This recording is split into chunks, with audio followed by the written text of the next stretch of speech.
remplacer Washington. Depuis l'élection de Donald Trump, le pouvoir a basculé à Manhattan. La Maison-Blanche est un gratte-ciel noir, la Trump Tower. À l'intérieur, le président élu est celle qui est sa vraie première dame, sa fille Ivanka. Nous allons essayer de la rencontrer. Entre manifestants anti-Trump et forces spéciales sur les dents.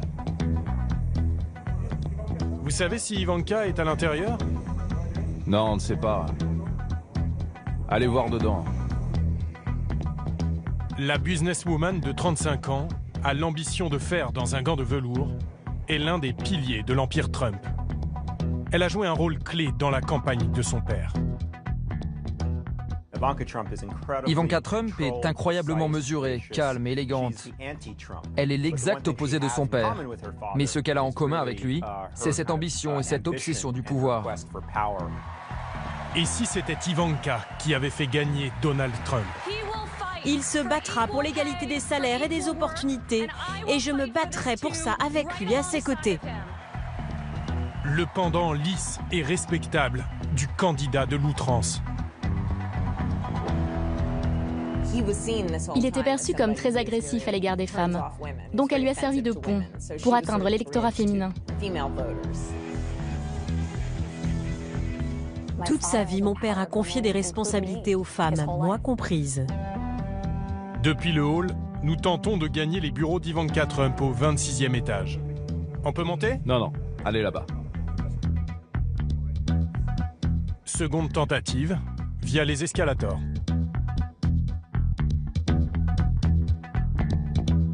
C'est une zone privée ici?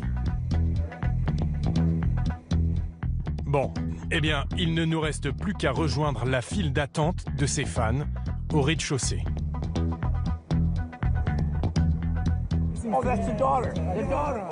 C'est sa fille. Je l'adore, elle est fantastique. Très belle femme, très intelligente. Elle va bientôt rejoindre le gouvernement. C'est comme la famille Kennedy. Dans cette nouvelle dynastie, Jared Kushner, le mari d'Ivanka. Tout juste nommé haut conseiller auprès du président, il était jusque-là le stratège de l'ombre, l'homme qui a fait basculer la campagne.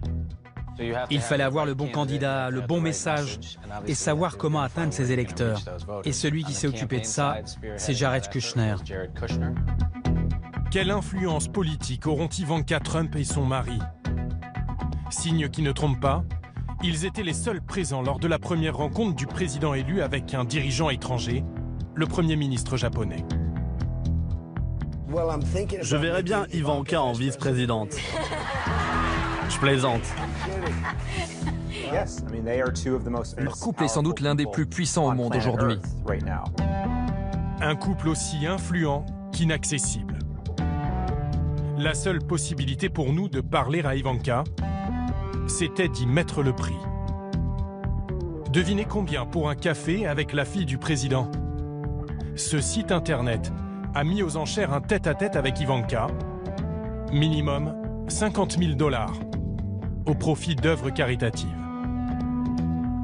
On a préféré économiser l'argent du service public et interviewer ceux qui les connaissent pour vous raconter l'ascension d'un des couples les plus puissants des États-Unis.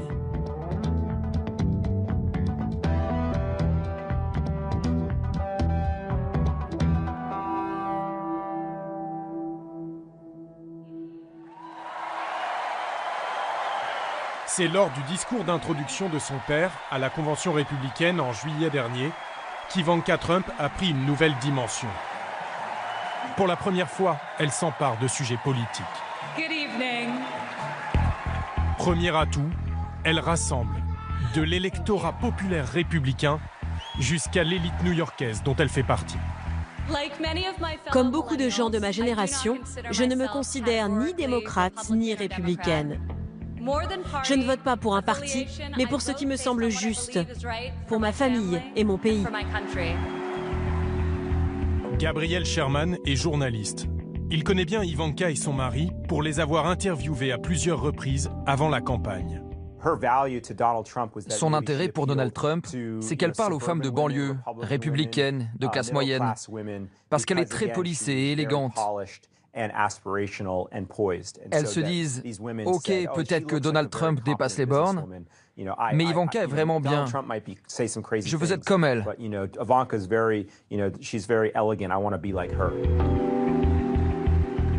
Ivanka devient la caution féministe de son père, et il en a bien besoin.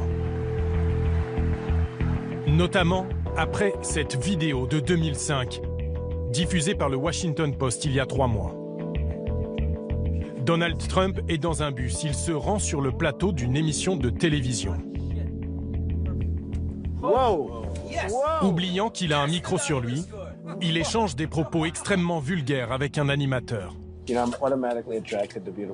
suis automatiquement attiré par les jolies femmes, comme un aimant. Je me mets à les embrasser, je n'attends même pas. Et quand tu es une star, tu peux tout te permettre, tout, même les attraper par la chatte. Il y eut aussi cette prise de bec avec une journaliste star en plein débat des primaires. Vous traitez les femmes que vous n'aimez pas de grosses truies, de chiennes, de feignasses et d'animaux dégoûtants. Et son commentaire très déplacé le lendemain au téléphone sur la journaliste. Elle s'est mise à me poser toutes sortes de questions ridicules. Et on voyait le sang qui sortait de ses yeux et de sa... Enfin, vous voyez quoi. Il sous-entend que la journaliste aurait été agressive parce qu'elle avait ses règles. Ultime malaise, cette phrase très ambiguë à l'égard de sa fille Ivanka. Si Ivanka n'était pas ma fille, peut-être que je sortirais avec elle. Non, vous ne pouvez pas dire ça. C'est dégoûtant. Quoi, où est le problème? Lizzie Widdicombe est journaliste au New Yorker. Tout au long de la campagne, elle a observé le rôle joué par Ivanka. Il était perçu comme très agressif à l'égard des femmes. C'est elle qui est allée le défendre sur les plateaux de télé pour reconquérir l'électorat féminin. Après chaque outrance, Ivanka se dévoue. Elle démine le terrain et réhabilite son père. Est-ce que vous l'avez conseillé sur son attitude pour changer l'image que certaines femmes ont de lui? Cette image est en décalage avec la réalité. Les gens font des beaux discours sur l'égalité homme-femme, mais qu'est-ce qu'ils font concrètement? Mon père, oui. Il croit à l'égalité homme-femme, économique et sociale. Toute sa vie, mon père a confié des responsabilités aux femmes, moi comprise. Elle va même s'engager en meeting sur ces sujets au nom de son père, le faisant presque passer pour un féministe. En 2014, pour $1 gagné par un homme, une femme ne gagnait que 83 cents.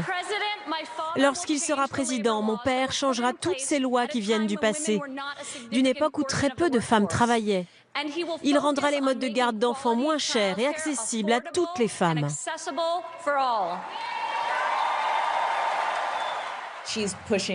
Elle essaie de faire bouger les choses sur les droits des femmes. Et elle voit la présidence comme l'opportunité idéale pour ça. Le congé parental, par exemple. C'est plutôt une proposition marquée démocrate. Et vous pensez que c'est sincère? Oui, ce n'est pas fin. Ce n'est pas juste de l'affichage. C'est vraiment quelque chose qui lui tient à cœur. Sincère ou pas, le message passe très bien. Je suis Ivanka Trump, mère de famille, épouse et chef d'entreprise. Et Donald Trump a su tirer les bénéfices de ce genre de clip de campagne. Contrairement aux prédictions des analystes, 42% des femmes ont voté pour lui, dont plus de la moitié des électrices blanches.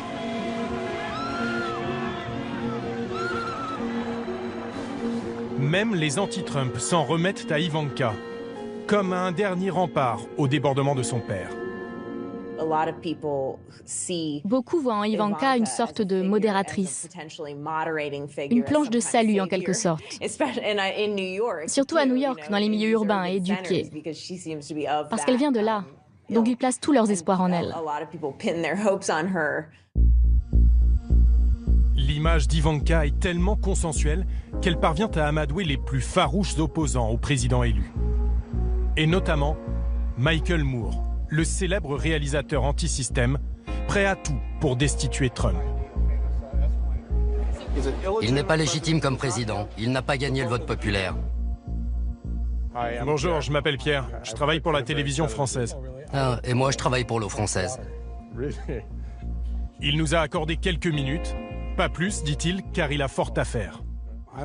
Je n'ai pas le temps de parler aux étrangers en ce moment, car j'ai beaucoup de travail ici pour organiser la résistance et le combat face à Trump. En dernier recours, c'est à sa fille Ivanka qu'il s'est adressé dans cette lettre ouverte. Il est malade, c'est psychiatrique. Il a besoin d'aide, sérieusement. Donc j'ai écrit une lettre à sa fille pour qu'elle fasse quelque chose, qu'elle le fasse interner, qu'elle le prenne à part et qu'elle lui dise « Papa, il y a quelque chose qui ne va pas chez toi, tu as besoin d'aide. » Qu'est-ce qui vous fait croire qu'elle vous écouterait? Parce qu'elle aime son père. Mais vous la connaissez? Elle me semble plutôt raisonnable. Elle est démocrate, elle a l'air d'être intelligente, d'être quelqu'un de bien. Pourquoi cette jeune femme, réputée brillante, pondérée et proche de l'élite démocrate de New York, a-t-elle accepté de soutenir sans réserve le candidat de tous les excès?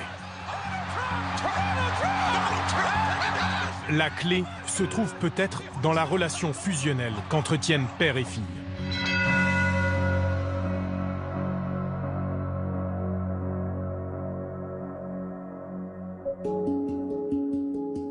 C'est l'histoire d'une petite fille de milliardaire élevée au sommet des gratte-ciel de Manhattan. Elle s'est confiée pour la première fois dans ce documentaire sur les enfants des grandes fortunes américaines. À l'époque, elle a 22 ans. Ça, c'est une chambre dans laquelle personne n'a dû rentrer depuis au moins 10 ans. Ici, un hommage au groupe de rock Poison et Motley Crue. Un poster de la série Beverly Hills. Ça, c'était mon lit. Trop petit pour moi aujourd'hui. C'est pour ça que je ne vis plus ici. On est au 68e étage. Pas mal comme vue pour se réveiller le matin. Quand j'étais petite, je ne voulais pas de poupée Barbie. Je voulais des Lego, parce que je voulais construire moi aussi. J'adore regarder l'horizon de New York et me dire à quoi ressembleront mes propres gratte-ciel. Dirk Wittenborn est le producteur de ce documentaire. Pendant le tournage, il avait le sentiment d'avoir face à lui une jeune femme qui construisait son image d'héritière. L'anecdote des Lego était là pour plaire à son père. Peut-être qu'elle jouait vraiment aux Lego, mais surtout c'était la bonne chose à dire. Il n'y avait pas la moindre révolte adolescente chez elle. Elle a peur de son père, de son jugement. Elle n'aurait jamais pris le risque de lui déplaire. Ce qu'il pensait était très important pour elle. Ivanka a dû très tôt choisir son camp. À 8 ans, ses parents divorcent, en une de la presse à scandale. L'élément déterminant de son enfance a été le divorce de ses parents, Ivana et Donald Trump. Ça a fait la une de tous les tabloïds. C'était assez sordide. Leur divorce a été le plus gros scandale de ces années-là. Ce jour-là, je rentrais de l'école et il y avait une masse de paparazzi. Ça rend les choses encore plus difficiles. Vous êtes complètement secoué.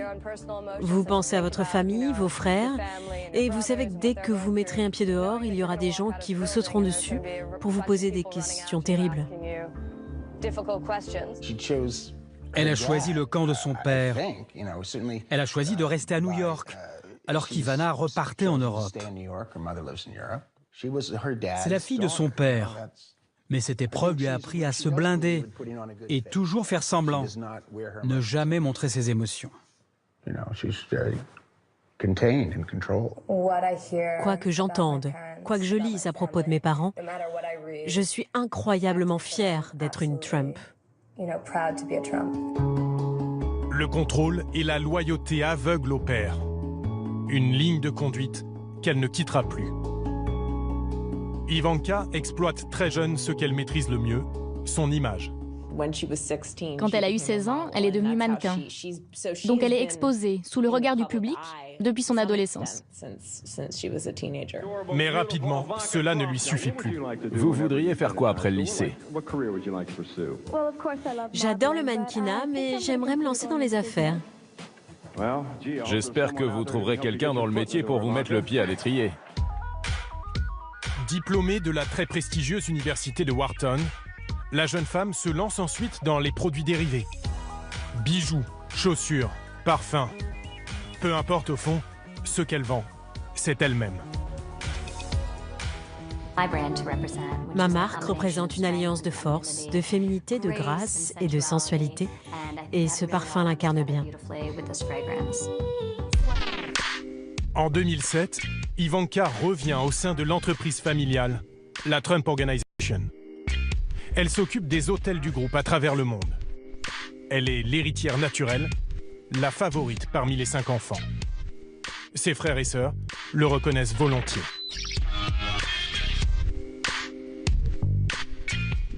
Qui est l'enfant préféré? Je dirais Ivanka. Le binôme père-fille se dévoile pour la première fois au grand public sur le petit écran dès 2006, avec l'émission de télé-réalité The Apprentice.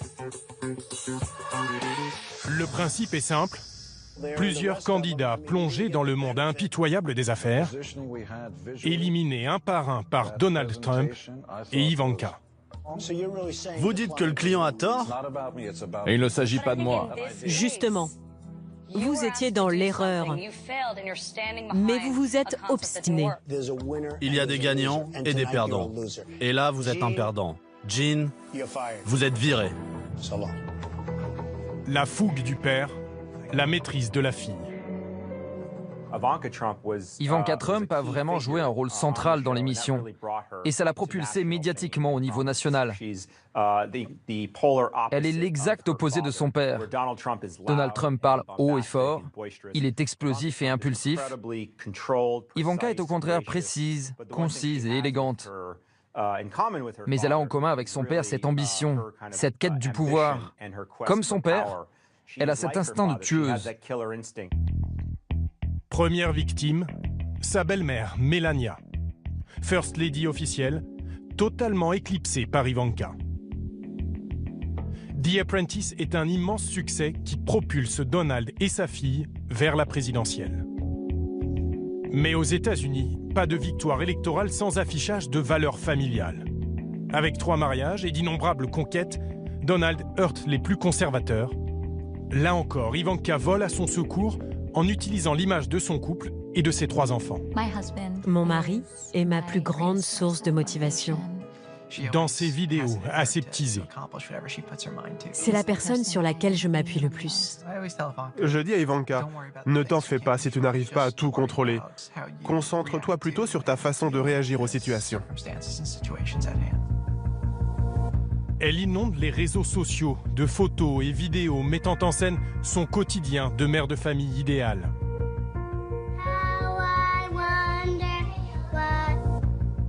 Son mari, Jared Kushner, est beaucoup plus avare de son image. Mais c'est un faiseur de rois. L'homme qui a fait élire Trump, selon le magazine Forbes.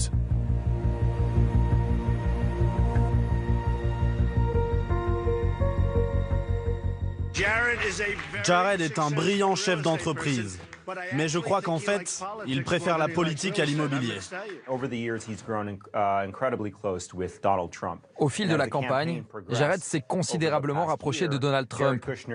Et au cours de l'année écoulée, il a pris de plus en plus de place, si bien qu'à la fin, il était de facto le directeur de campagne. Comment ce promoteur immobilier de 36 ans, novice en politique, a-t-il décroché le poste clé de haut conseiller du président?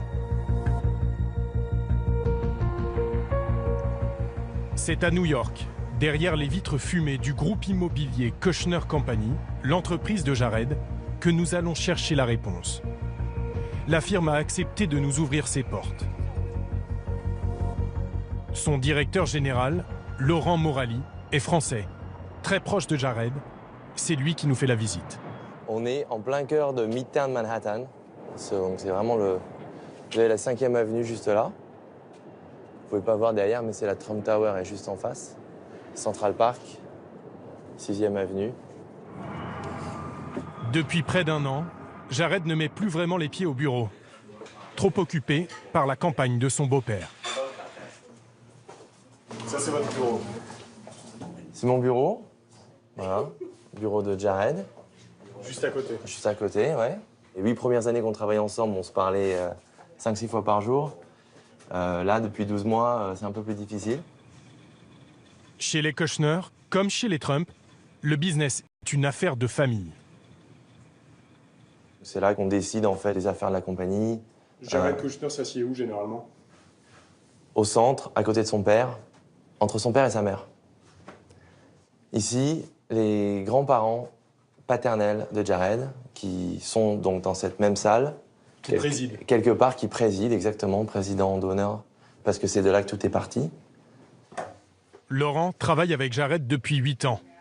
Il loue son pragmatisme en affaires comme en politique. Il n'y a jamais de sentiment de panique avec Jared. Il y a des challenges, il y a des problèmes à résoudre, mais chaque problème a une solution. Donc, il n'y a aucune raison de paniquer. Et ça lui donne une force de caractère incroyable. Ne faisant pas partie, justement, du système politique et des équipes de campagne, qui sont des vétérans de l'industrie politique, ça lui permettait d'amener une certaine fraîcheur. Et de la même façon qu'il analyse les mérites d'un deal, là, il a fait ses recherches sur, voilà, mon objectif, c'est de faire gagner Donald Trump à l'élection. Qu'est-ce qu'on doit faire? Qui doit-on convaincre? Et comment on le fait? La politique, un business comme un autre pour Jared Kushner, qui peut se résumer en une phrase. Comment vendre un candidat au plus grand nombre et à moindre coût? C'est à Washington que le gendre de Trump est allé chercher les outils qui lui manquaient. Dans cette start-up. C'est ici que les élections sont gagnées ou perdues. On vous dit ce que vos électeurs cibles regardent à la télé, on fusionne ça avec les autres données d'audience et on aide les équipes de campagne à remporter des élections. Comme pour l'élection de Trump?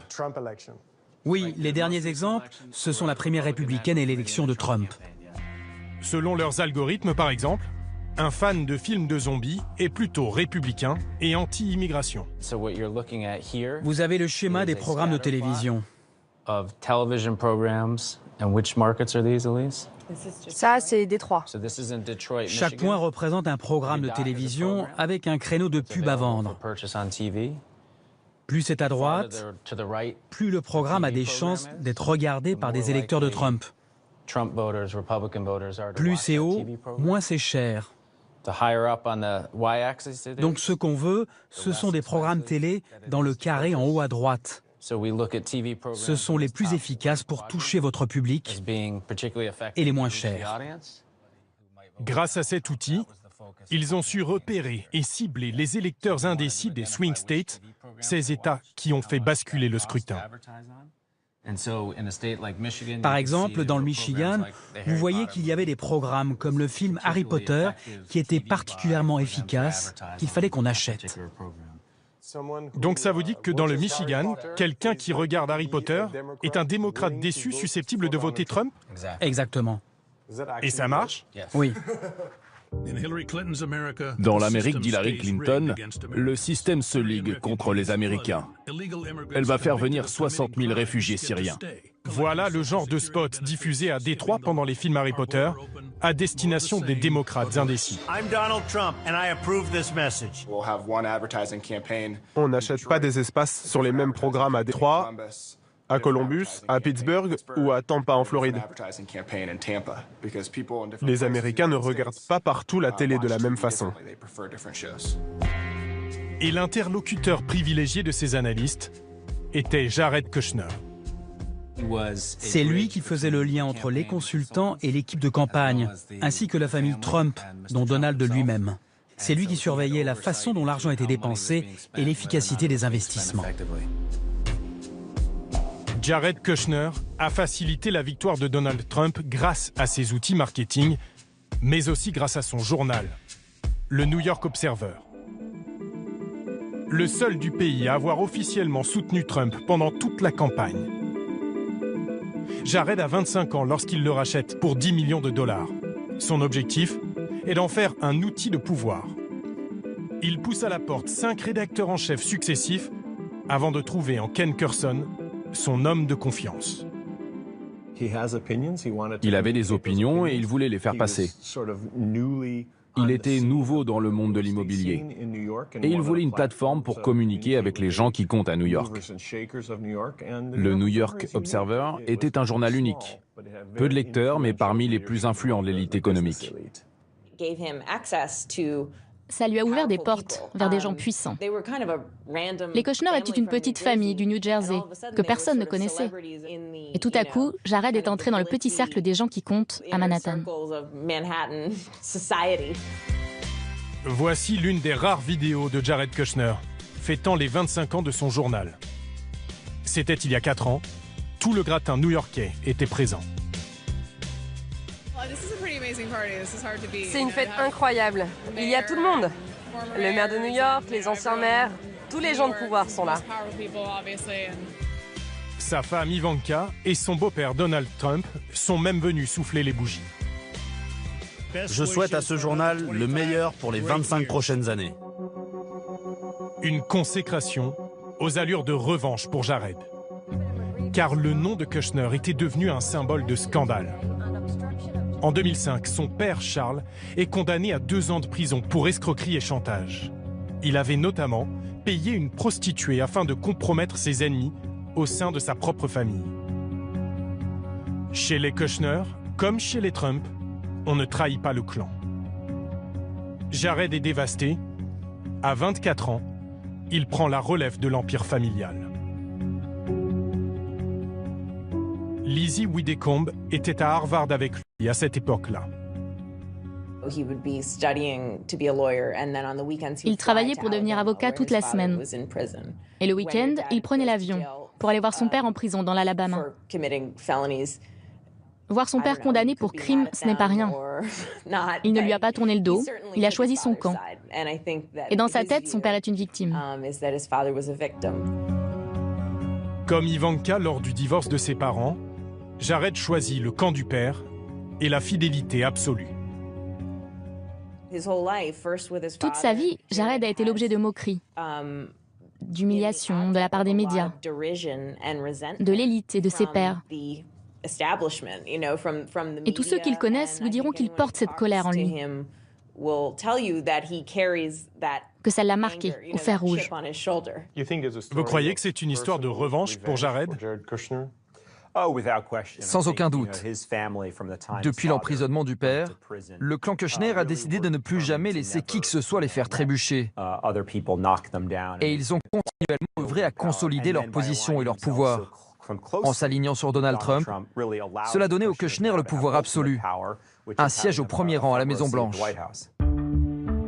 Jared Kushner, l'ancien démocrate, a misé sur Donald Trump, un homme en marge du sérail politique, et il en récolte aujourd'hui les fruits.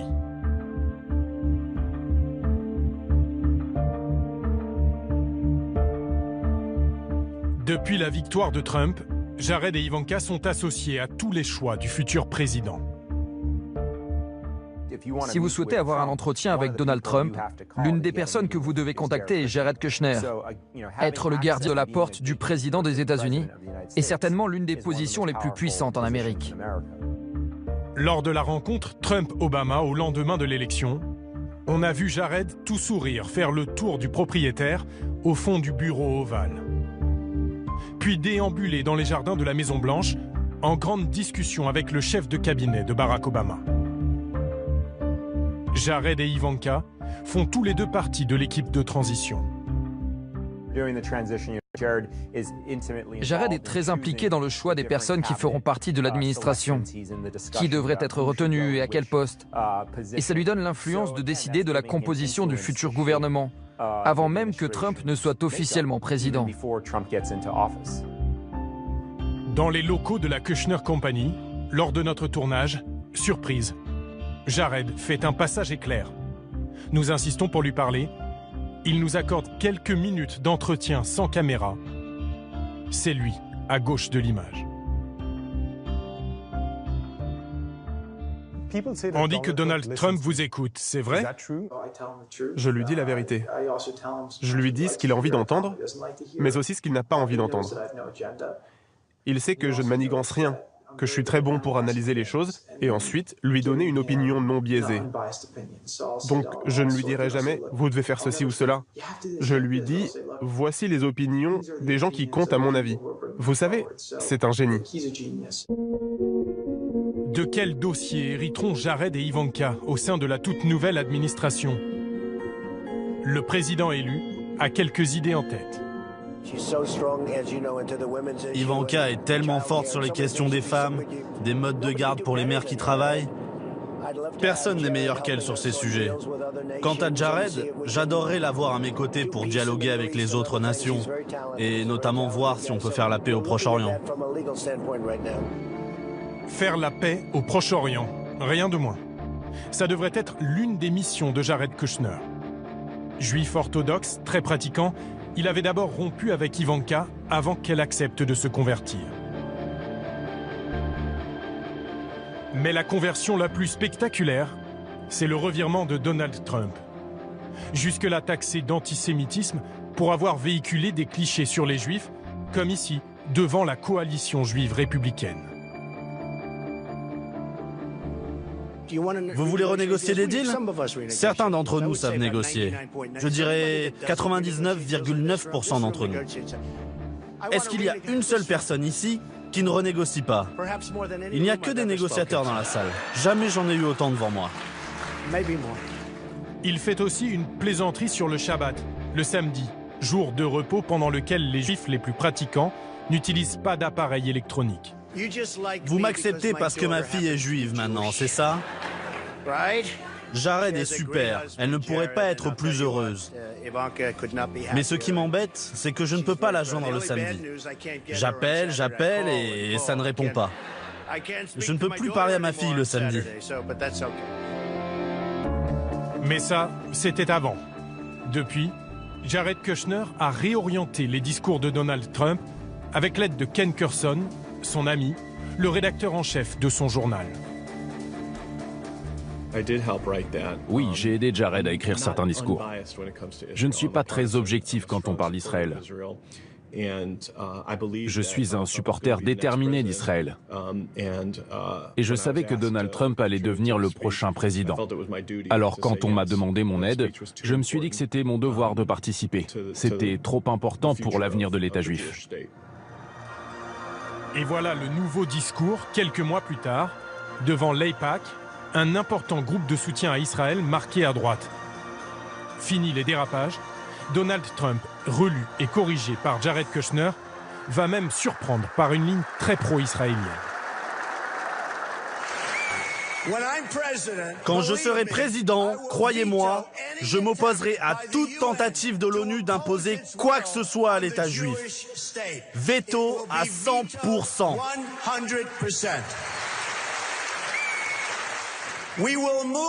Je ferai déplacer l'ambassade vers la capitale éternelle des Juifs, Jérusalem.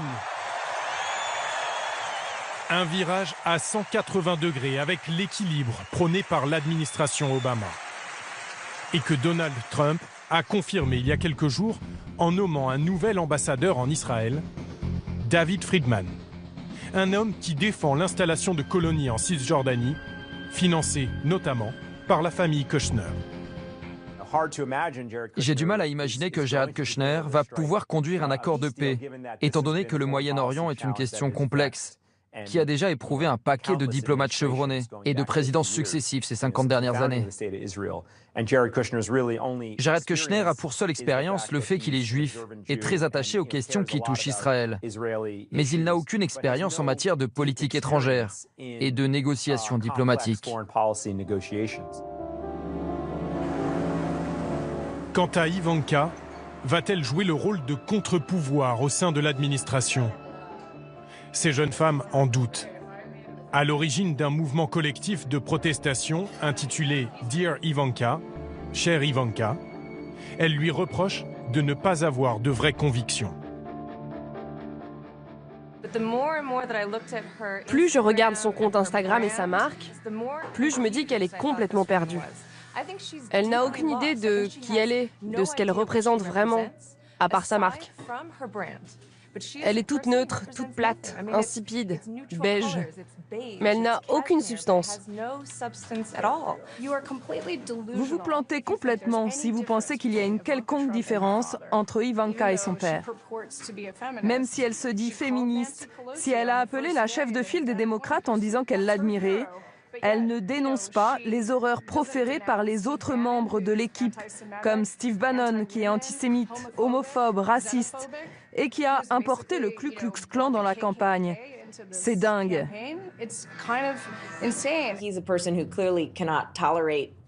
Non seulement Donald Trump ne supporte pas d'être contredit en public, mais de toute façon, il ne tolère aucune critique. Donc quand vous êtes sa fille, vous n'avez pas le choix. Mais Ivanka, l'atout Trump, pourrait aussi être une épine dans le pied de son père en le suivant à Washington. Aux États-Unis, le président dispose d'une immunité en matière de conflit d'intérêts, pas les membres de sa famille. Kenneth Gross est juriste, expert sur ces questions. Et devinez qui gère cet hôtel de luxe à 2 pas de la Maison-Blanche. Vous voulez réserver une chambre d'hôtel ici? C'est combien la nuit? 900 $, c'est donné. Cet hôtel, c'est le projet d'Ivanka. C'est elle qui s'en est le plus occupée. Elle y a consacré beaucoup de temps et s'est impliquée dans le management de l'hôtel. Elle devrait occuper un bureau dans l'aile est de la Maison-Blanche, normalement réservé à la première dame. Si Ivanka devient une employée du gouvernement, elle devra répondre aux exigences éthiques, comme tout employé. Dans la Constitution, le président est exempté de conflit d'intérêts, mais pas sa fille. Et visiblement, l'héritière Trump a du mal à dissocier business et politique. Lors de la première interview du clan Trump après l'élection, elle prétendait que les affaires n'avaient plus d'importance pour elle. Est-ce que vous pensez que la campagne a fragilisé la marque Trump? Ça n'a pas d'importance. Aujourd'hui, il y a tellement d'autres enjeux, beaucoup plus importants. Et on se concentre là-dessus. Mais les vieilles habitudes sont tenaces. Dans cette même interview suivie par 20 millions d'Américains, Ivanka porte un bracelet au poignet. Dès le lendemain, les journalistes de mode reçoivent un email de son entreprise Ivanka Trump, le proposant à la vente pour la modique somme de 10 800 $. Ivanka et Jared sont sans doute 2 des personnes les plus puissantes au monde aujourd'hui. Pour moi, ça en dit long sur qui ils sont, ce qu'ils veulent, et sur le fait qu'ils sont prêts à tout pour y arriver. Il y a quelques jours, la nouvelle adresse du couple a fuité.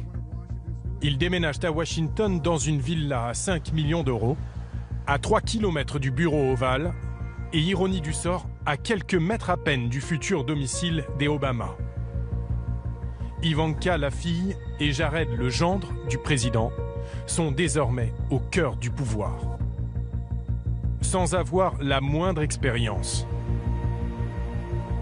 Un mélange des genres, d'une ampleur inédite aux États-Unis, entre business, famille et politique.